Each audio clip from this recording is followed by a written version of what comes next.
Hey, this is LGBTQ and A, where we get to know different members of the LGBTQ community. I'm Jeffrey Masters, and I'm here today with Peter Paige. Peter is an actor, writer, director, producer, and you know him from TV shows like Queer as Folk and The Fosters. Stay tuned.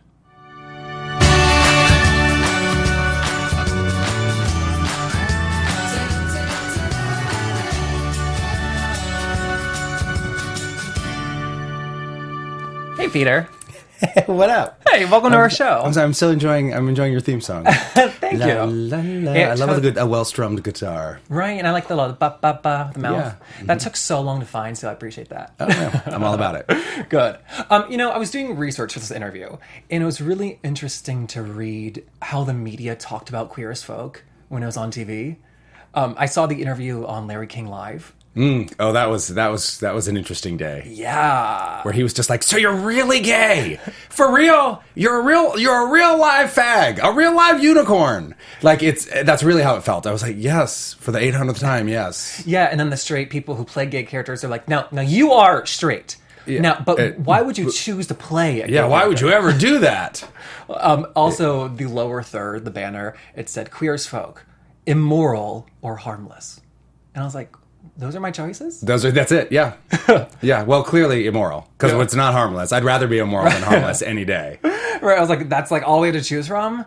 And then like how much they called your character a sissy? Yeah, well, he was a sissy, but I really owned that. I really loved that. That's what I loved about him, is that, I read that pilot script, and the thing that really struck me was, here was this effeminate gay man who liked himself. And I had never seen that on television, ever. Oh, it was always guys who did not like themselves. The more effeminate a gay man was, the more he had to hate himself, and the more he was likely to die. Period. And it was a real moment for me. I was like, oh, I can do something with this. I can do something new with this. And that was the sort of, there in a pilot script for any character, there's sort of a bunch of threads they hold out, and actors come in and they grab some of them, right? Yeah. Each actor grabs different ones, and that was the one I grabbed. And I think that's why I got the job. I think that's what the producers really responded to. And it became a very different character than they had conceived of him originally. He was supposed to be just kind of a wisecracking queen on the sidelines. And they pulled me aside shooting the pilot and said, you are not who we thought we would get for this. You're a real actor, and we're going to write for you. It's going to take a little time because we've already got a bunch of scripts in the can, but we're going to write for you. We're going to write to that. And they did. And it was a really beautiful experience for me. I was very lucky. That's a nice promise to hear too. I was incredibly grateful, because I would have gone a little batshit if am I allowed to swear? I hope. Yeah, I hope it's the internet, please. It's the internet. In that case, no. Off. I'm just openly masturbating under the table. It is. It was. I would have gone a little crazy if I'd been held, kept in that box. I liked his humanity. Those were my favorite stories for him. Were they saying that because they didn't think that like a quote unquote like real actor would want such a role? Maybe. Or, maybe, I think they just thought, oh, we'll get some funny, snippy queen, and he'll be sort of like a Greek chorus. Okay. Ted and Emmett both were meant to sort of just be queens, cracking jokes on the sideline to tell the audience how to feel or what was going on. Gotcha. And some comedic relief. Yeah. And when they met Scott and I think got very excited that they could do a lot more with us. So. Oh, that's great. I think back then too, I think it's changed a lot now, but back then the flamboyant characters on TV, it was like, how dare you show us being flamboyant? Oh, I heard it all the time. Oh, really? Oh my God. And then I wasn't flamboyant enough. I wasn't as flamboyant as Jack. And I was like, well, I'm not trying to do Jack. I'm trying to do this whole human being. Yeah. Who is a sissy, but also is strong, and also has a heart, and also has sex, and also gets his heart broken, and also puts his friends above everything else. I wanted to create a whole person who happened to be effeminate. Yeah. You mentioned Jack from Will and Grace. Mm-hmm. Were there any other examples that you saw yourself in pop culture before the show?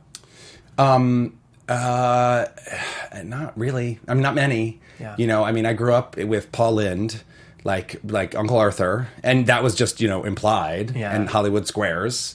And, and then sort of RuPaul had kind of come on the scene, but that was, RuPaul was a drag queen like that. Well, I wasn't a drag queen. I didn't understand that. And other than that, no, there really wasn't anything out there. See, and I would argue too that yes, Will and Grace existed, but they could not have handled the storylines you did. We weren't. I mean, It's a comedy. I'm incredibly grateful that both those shows were on the air at the same time. Oh yeah. I don't want to throw shade. No. I'm not. I'm not accusing you of throwing shade. I just, they both, served a purpose, and I think both contributed to a real shift in social mores and social thinking around who gay people are. I really believe those shows, Ellen, Roseanne, and a few others, are the reason we have same-sex marriage. I really think they're a big part of it. Yeah. So. And for me, being as young as I was watching, it was almost too hard to watch. Like, I know that some people were like, oh my God, it's me, yay. But it was almost like, for the first time, seeing that mirror like held up and seeing episodes about like bug chasers.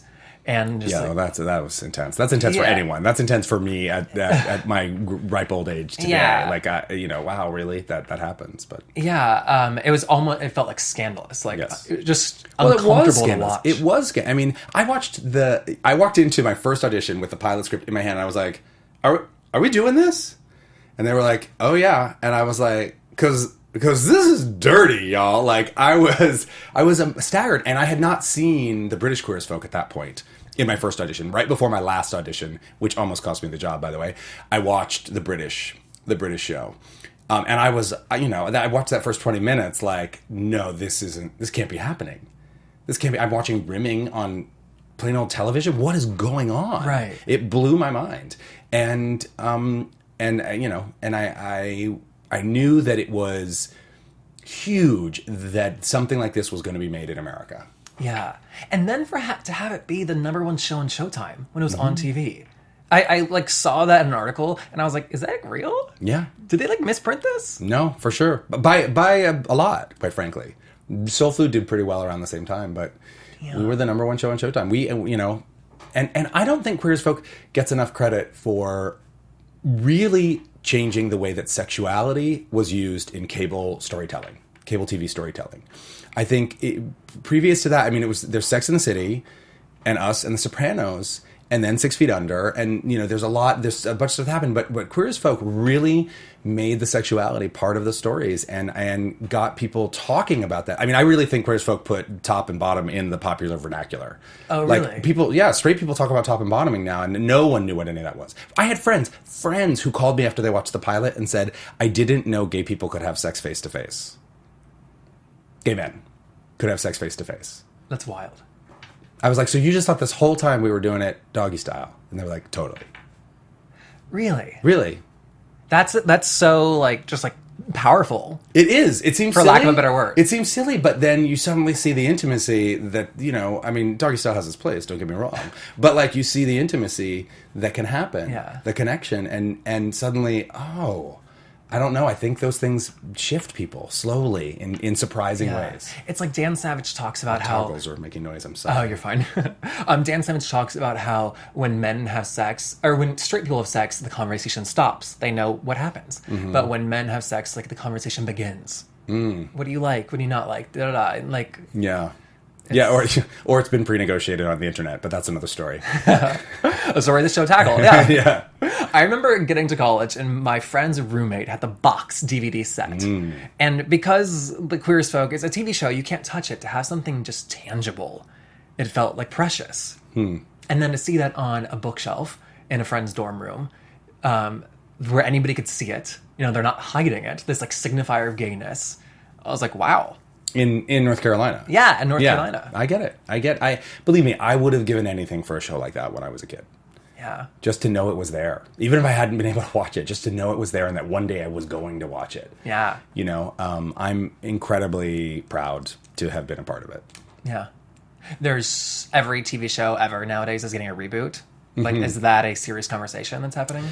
I don't think it's particularly serious. I mean, the whole cast, we all adore each other and we still socialize and we go to each other's openings and support each other, and we were at Michelle's baby shower and we were all, and I had dinner with Michelle and Bobby and Scott just a few nights ago. Like we're all still very involved in each other's lives and we would love to come back together to do a movie or do a season or do something. It doesn't seem like, the obvious candidates, the Showtimes, the Netflixes have sparked to the idea. But you never know.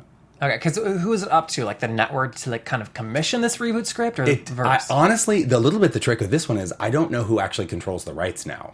It's been so long. It's been over 10 years since the show went off the air, so I don't know that Showtime still has the rights. I think it's probably back in the hands of BBC 4. Wow. So, I don't really know.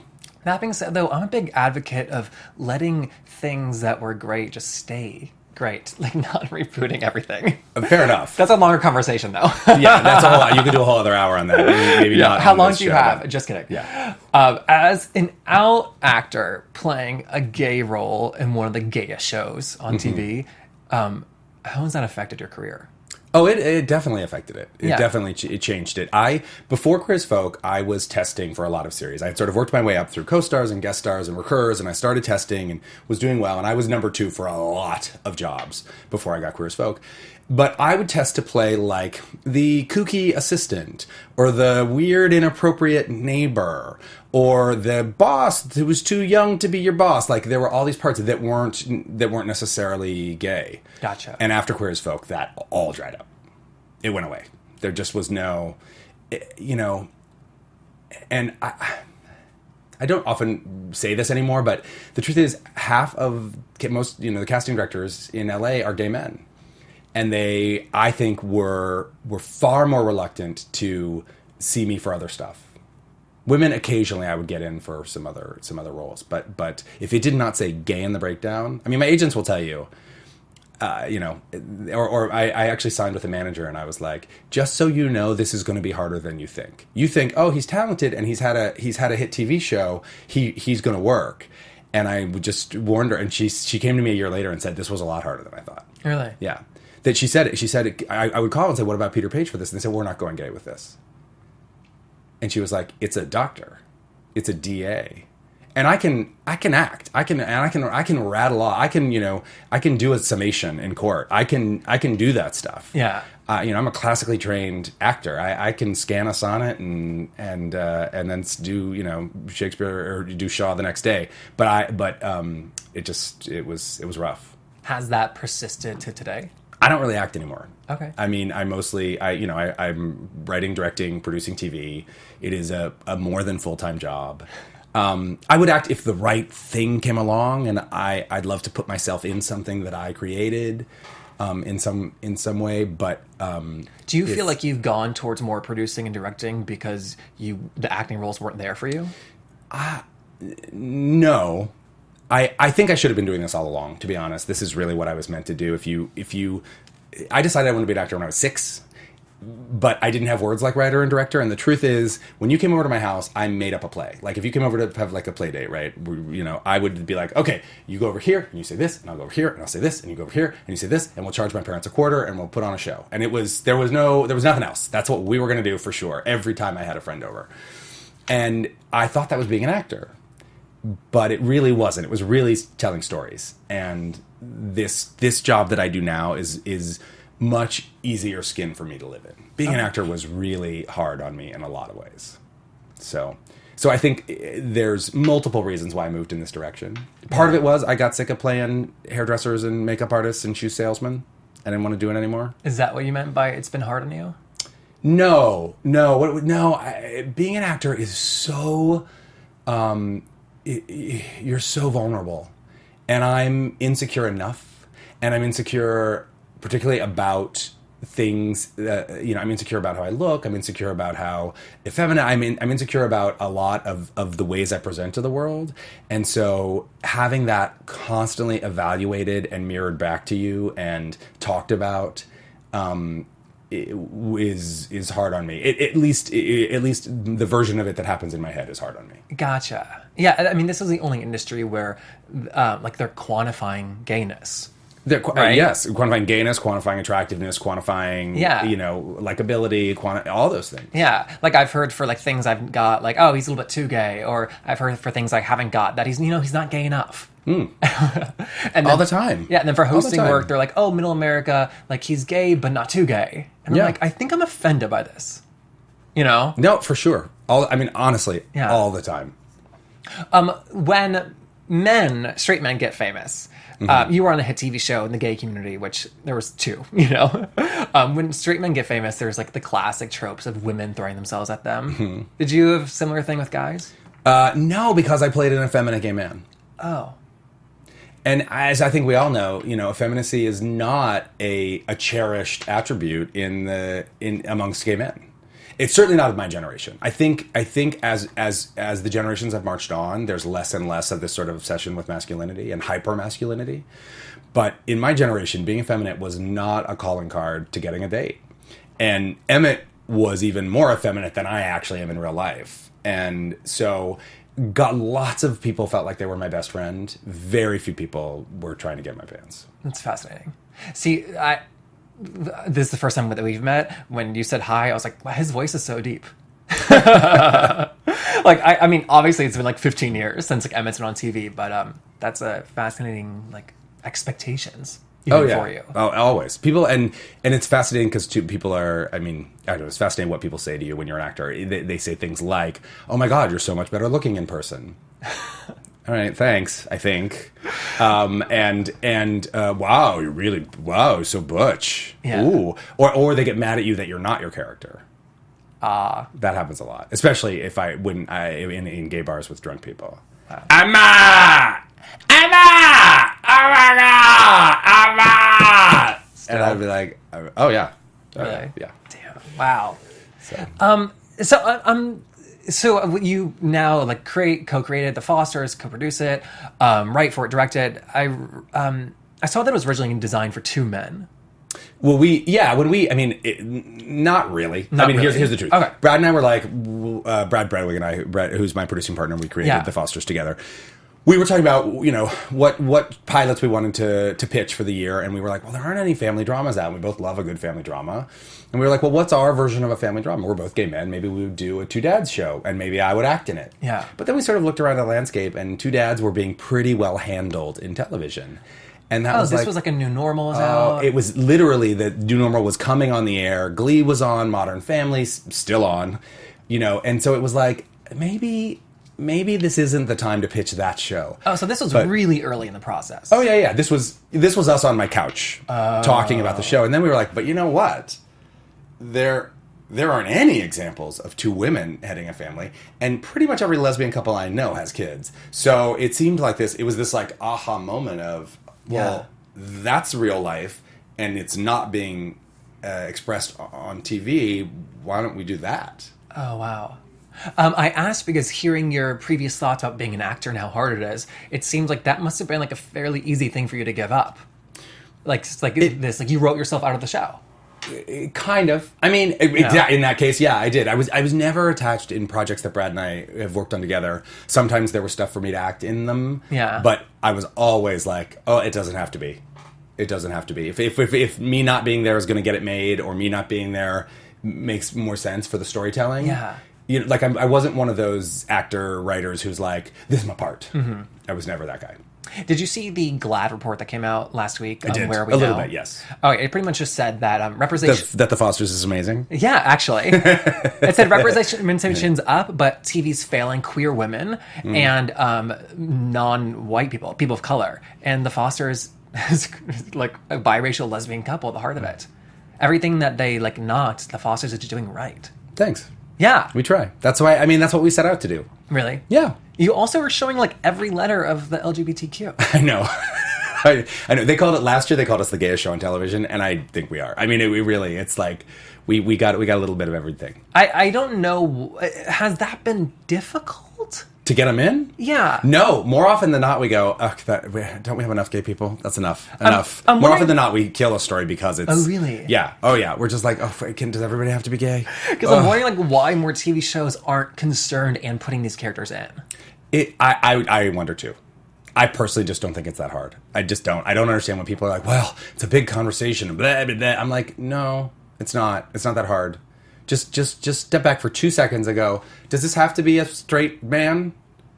No, it doesn't. Right. A great example of that is I was on a diversity panel, and Gina Davis was on it too. And Gina Davis runs the Institute for Women in Media, Yeah. where they really look at how women are portrayed in television and film. And the numbers are startling. And they were doing a big presentation, and I suddenly realized, like, we'd been breaking a character, a plumber who had to come to the house to fix some stuff. And we'd always been talking about him as if he was a man. Just all of us, every writer in the room. And we have a very diverse writers' room, lots of gay people, lots of people of color. Everyone just referred to him as him. And then suddenly I was like, well, why does the plumber have to be a man? And we created one of my favorite guest stars we've ever done, which was Shaz, played by Jillian Armanante, who was this great, kind of dykey contractor who totally had the hots for Steph. And it was an utter and complete joy. And it just came out of like 2 seconds of stepping back and going, well, why? Yeah. I remember watching that and being like, this plumber did not have to be a butch woman. And like, thankfully for it. I think too, like, the Foster's handling of trans stories is particularly like a gold standard. Thanks. Yeah, I just think like the Elliot this season, it wasn't a coming out story. It's just a trans character. And then the previous season, Cole, one of the youngest openly trans actors on TV, right? Yeah, and the amazing thing about Cole, Tom Phelan's so generous and brave, and Tom really allowed us, we got Tom at the beginning of Tom's transition, and Tom really allowed us to see his transition reflected through Cole. So we got to watch Cole's transition, which is a beautiful, amazing thing that I'm so proud we got to put on television. I mean, I remember, we met Cole, and we found out Cole was trans because Cole was binding. I don't remember that when Callie walks in on him in the bathroom and he's binding. And then, a season later, we got to see Cole shirtless at the beach, having had top surgery. And it was like, just to me, a breathtaking, incredible moment of this character's journey. I agree. And to see this trans man's, his scars are still fairly fresh. Yeah. They're very like pink and red. And I think it's so important for like people to see that on TV, to gasp if you need to, but gasp in front of your TV, not when you see it in real life. Yeah. And right. And TV is this amazing thing. You're going into people's homes week after week after week after week. You're reaching them at their most vulnerable with their guard down. They're sitting there in their underwear, and they develop a relationship. They develop a relationship with these people, and so when you've had a relationship with somebody like Cole, it opens you up to having a relationship with a person who's different from you in the real world. I just believe that. I agree. And you get to like ask and have questions answered watching a character like this on TV, to like that automatically makes you more accepting when you meet like a real trans person. Yeah. I say real because I feel like middle America, like they can be like mythical creatures. Right. But yeah, I think it's fantastic. Is it hard to hear negative opinions on social media and not have that color what you think? And like what you're working on? Look, social media is intense for everybody. I'm so grateful it wasn't around when I was an actor, when I was on Queer as Folk. Really? I would have to go to like a bulletin board and like a message board. If I wanted to see opinions of me, I had to go seek them out. I didn't just have to open my phone and have them come flooding in. Yeah. Sure. You feel it. We're pretty lucky. The Fosters, is pretty well received and well spoken about, and we take our hits every now and then, but for the most part it's sort of like being a playwright standing in the back of the theater. Like, you just get to kind of watch the work land out in the world. Okay, that's interesting. Are there LGBTQ stories that you are like sick of seeing on TV? Yeah, I mean, I say this, and yet I'm going to say no. Here's why. I think any story can be told in a fresh way. Okay, and with a new Sure. twist, right? So I don't want to say like the long suffering faggot. Like do I want to see that again? Not the way it's been done, but I bet you there's a really interesting version, a really brave version that could illuminate something about the world that's still to be made. Sure. Okay, how about this? What LGBTQ stories do you want to see more of? The full breadth of our humanity and gayness. I mean, it's gayness is such a big thing. It's so massive. There's so many different ways that we are queer. And that makes for so many interesting different. That's why we put so many on the Fosters. It's just it just gives us all these interesting stories to tell because this is a slightly different lens to look at humanity through. So I'm excited for any of those things. I'm excited. There's so much still to do. Yeah. And are you guys still like cultivating, like doing new projects on top of the Fosters? Yeah, we have some stuff. We have some stuff going on. I asked because before we start the interview, you were telling me about. I asked what episode you were on, and you named like the 9 you're working on in different chunks. Yes. Compared to new projects, you're on the board of the LA LGBT Center still. Is that right? That's true. Yeah. Like what? So what of that when you go to bed at night? Like what keeps you up? I'm a pretty good sleeper. Really? Thank God, I have to be. What keeps me up is discord amongst the people that I'm close to. Yeah. If for some reason we're grinding at work, or Joanna Johnson, who runs the Fosters with Brad and I, the three of us, we have a very very close intersectional relationship. We have to, and when for some reason any part of that triangle is out of whack, or that will keep me up at night. Gotcha. Until that shit gets resolved. How did you get connected with Bradley Breiteweg to begin with? I wrote and directed a movie. He was working in development at a company. I needed finishing funds for that movie. A mutual friend hooked us up. He loved my movie. His company was going to put the money in to help me finish it. They didn't at the last minute. We lost touch for 2 years. He quit that job, and as he tells it, he had his little box of stuff in his hand, and he walked outside, and he thought, I'm going to call Peter Paige. To this day, I don't know why. I consider it divine intervention on both of our accounts. Yeah. Because we've been working together for 10 years, so since that phone call, basically. Thank God he did. Yeah. Oh my God. I like to interrogate people based on something they've tweeted or put on social media. Oh dear. No, it's a really good one. Uh-oh. You tweeted, watching #Hillary get the nom last night. I was so proud of my mother and her lifelong work, changing the thinking of women's capability. Mm-hmm. What did your mom do? My mom was a social worker. She started her career, so for much of her career, she then later became a therapist, but she started working at Big Brothers Big Sisters. She worked for the YMCA for a while. She then created some social agencies, one called Displaced Homemakers and one called Women's Training and Employment, where I would go and answer the phones at the ripe old age of 8 years old, which I still, it's hilarious to me now that I think about it. But where, she helped women, women who thought their whole role or their whole lives were going to be inside their homes. They taught them how to weld. They taught them all sorts of vocational skills. They taught them office skills. They taught them things so they could go out and make a living for themselves, so they were no longer dependent on a man to provide for them. And my mom, I grew up surrounded by amazing, forward-thinking feminists. Billie Jean King is to this day my hero. She took something as banal and mundane as tennis and used it to change the world. And wow. and so I slept in a Babe Diedrichson t-shirt for I can't tell you how many years, from when I was like 6 to I still have it technically. I love that. So you've had this like social activist in your whole life. Totally. It is no surprise nor shock to anyone that my career happened at this intersection between entertainment and activism. Wow. I think that's such a nice place to leave it on.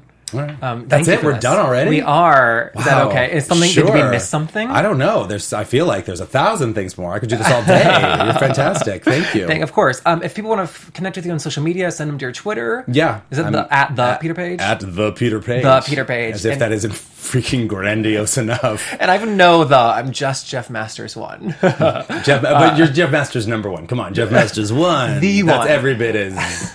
Thank you very much. You got it. Of course. And if you guys want to find our other interviews, you can find them on iTunes, YouTube, and of course, AfterBuzzTV.com. Goodbye.